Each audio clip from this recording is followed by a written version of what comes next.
అనే మూడో రోజు సమ్మెలోనే ఒక కార్మికుడు ఆ విధంగా కావడం బాధాకరమైనటువంటి విషయం. మరి ప్రభుత్వం ఇప్పటికైనా సరే మీకు న్యాయం చేస్తుందని నమ్మకం ఉందనుకోవచ్చు? మాకైతే ఏ విధంగా నమ్మకం లేదు. ఇంత ముందుకు ముగ్గురు ఐఏఎస్ ఆఫీసర్లు, ఒక ఐబీఎస్ ఆఫీసర్ తోని అది కమిటీ చేసిన అన్నారు. ఇప్పుడు మంత్రులతో, నలుగురు మంత్రులతో కమిటీ చేసిన అన్నారు. ఇది కూడా సగానంపుకే.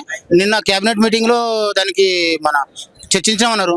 అది సక్సెస్ఫుల్ అయ్యేది ఉంటే సీఎం గారే అనౌన్స్మెంట్ చేయాలి. మళ్ళీ ఇప్పుడు ఓన్లీ మంత్రుల కమిటీ అంటే వీళ్ళు రాలేదు, మేము చర్చలు పిలిచినా కానీ వీళ్ళు రాలేదు, మేము పిలిచినా కానీ అని సగానంపుకే మాకైతే నమ్మకం అయితే లేదు. ఇంత ముందుకు కేసీఆర్ ప్రభుత్వంలో 55 రోజులు చేసినాము. ఇప్పుడు 100 రోజులైనా కానీ చేయనీకి రెడీ ఉన్నాం. మాకు 32 హామీలు కదా, మెయిన్ 3 హామీలే. ప్రభుత్వంలో విలీనము, యూనియన్. నేనేమంటా, ఆ 3 హామీలు ఇస్తే 29 హామీలు ఆటోమేటిక్ వస్తాయి. ఆ 3 హామీలే మెయిన్. అవి అమలు చేసుకున్నాక మేము పోరాడేది.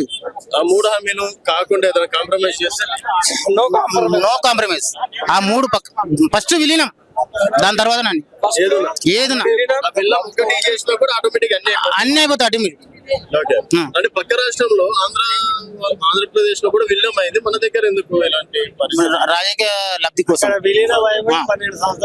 అక్కడ విలీనం అయి 12 సంవత్సరాలు అవుతుంది.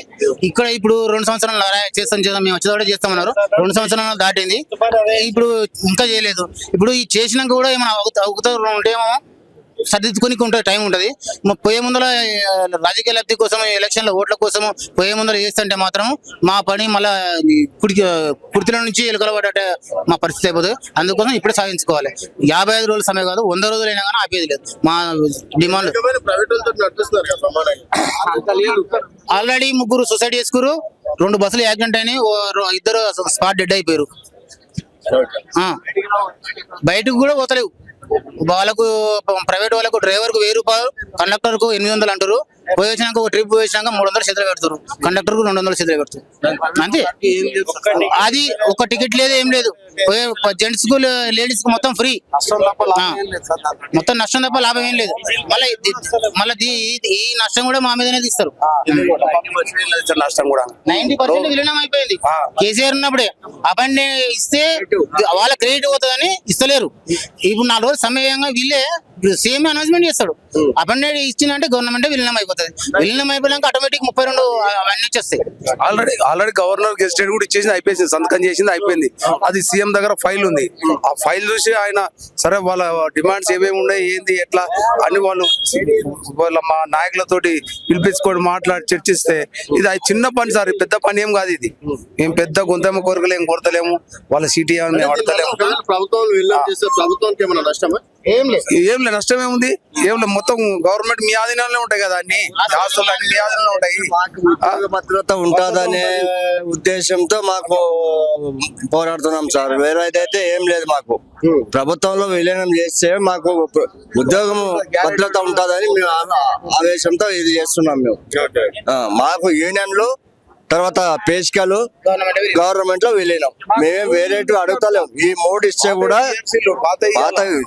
ఆటోమేటిక్ గా 2 పిఆర్సీలు ఉన్నాయి.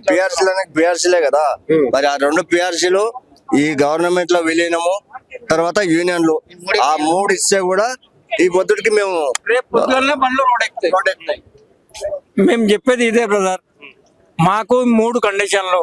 ఒకటి విలీనము, నెక్స్ట్ వచ్చేసి 2 పిఆర్సీలు, ఇంకోటి యూనియన్లు. ఇవి ఇచ్చిర్రు అనుకో, రేపు పొద్దుగాల బస్సులు స్టార్ట్ అవుతాయి 100%. ఇది ఏ కార్మికుడు కూడా వెనుకకు పోడు.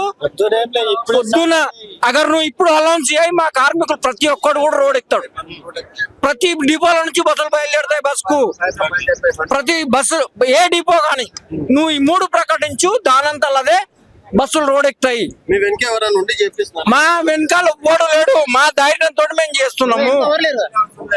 మా వెనక ఎవ్వరు లేరు, ఏ రాజకీయ పార్టీలు లేవు, ఎవ్వరు లేరు.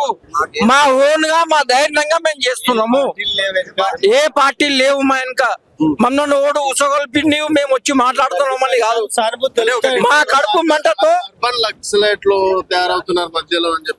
అది డబ్బా కొట్టడం. అది డబ్బా కొట్టడమే. ఎట్లున్నాయంటే గవర్నమెంట్ ఇంత ముందుకు యూనియన్ ఉన్నప్పుడే ఇంత సక్సెస్ కాలేదు సమ్మె. ఇప్పుడు యూనియన్ లేదు కాబట్టి వీళ్ళు ఏం సక్సెస్ చేస్తారని వాళ్ళ ఊగానాలు ఆ తారుమారు అయిపోయినాయి. మా కడుపు మంట మండింది కాబట్టి అందరూ ఏకమయ్యారు. ఏకమవడం వల్ల మొత్తం స్ట్రైక్ అనేది దిగ్బంధం అయిపోయింది. ఓనే అని కడుపు నొప్పి, నా కడుపులో కాలుతుంది, నేను రోడ్ ఎక్కిన, నా కడుపు నిండాలని నేను చూసేది. అందుకోసానికి మేము దయచేసి గౌరవ ముఖ్యమంత్రి గారికి మేము ఇదే వేడుకుంటున్నాము, అయ్యా నువ్వు చెప్పింది అయ్యి, మేము నిన్నేమి ఎక్స్ట్రా అడుగుతలేము, గొంతమ్మ కోరికలు మా తానేం లేవు, నువ్వు ఏవైతే చేస్తున్నావో అవే అయ్యి, మేనిఫెస్టోలో నువ్వు ఏదైతే పెట్టిన ఎలక్షన్ల మూవ్మెంట్ లో అదే అయ్యి, మేము కొత్త ఏం అడగలేము, నువ్వు ఫస్ట్ ఈ 3 అయ్యి, దానంతలావే రోడ్లు బస్ ఎక్కుతాయి. Thank you brother.